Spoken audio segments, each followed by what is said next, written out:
I commenced with Council December last, that's December 2009.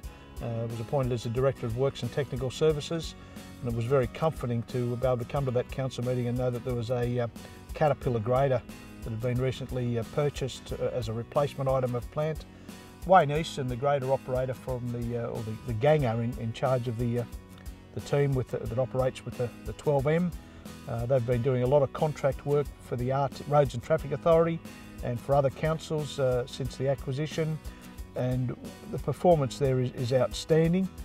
With the construction work and the 12M was a bit of a challenge to start off with the modern and new technology.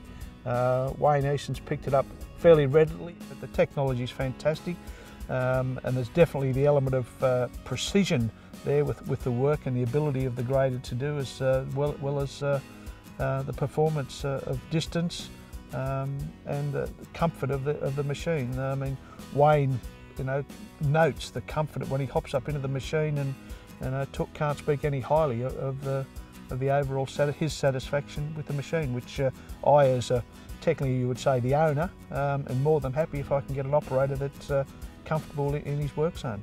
I started on the Shire in 1979, and became involved with machinery in about 82, 83, and just worked my way up from rollers then onto a grader, and done such as things as loaders and truck driving, and I've mainly come back to the grader, and I've sort of stuck by that. Yeah, our main role with our council is the farmers' roads, because we have a lot of dirt, unsealed roads. When council decided to buy the new M, they come and approached me and asked me what my thoughts were about changing from lever type to joystick, and I was nervous, of course, and wondering what the change would be like.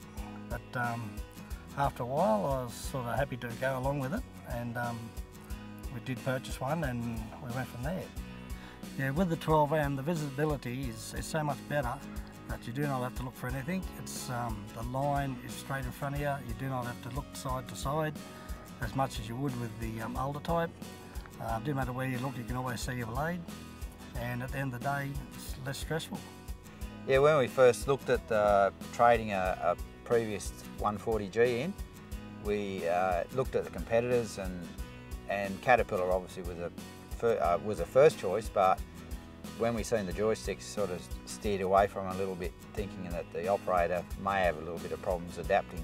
But when they first got in and had a go, the visibility far outweighed what we were worried about with the joysticks. So yeah, once I got in and was running, they had no problems at all.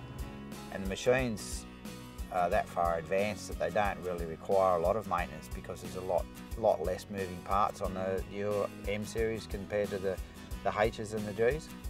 I couldn't be sure on the amounts, but I'd probably say it'd knock a good sort of 16 hours a year out of maintenance costs.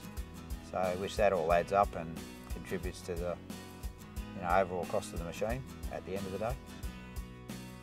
I think it's, if you looked at it overall, it'd be a lot cheaper to run than what the previous models were. I think a big part of the performance is the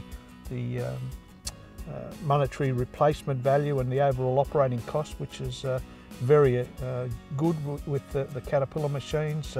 We set a rate based on acquisition of and allowing for depreciation and running costs, and we usually get a good return from these machines.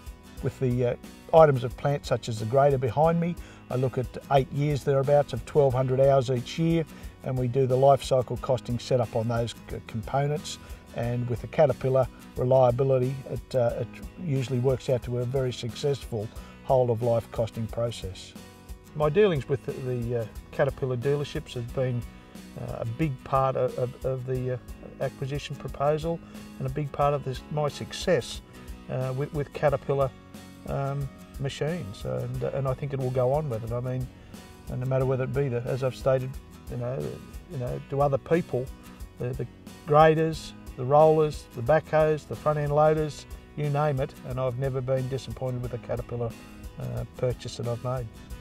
I think from the relationship I've had with the Caterpillar machines themselves, knowing the reliability of their operation, their backup service, the operator comfort and the resale value, that I will go on supporting the acquisition of Caterpillar items of plant and dealing with the Australian representing company.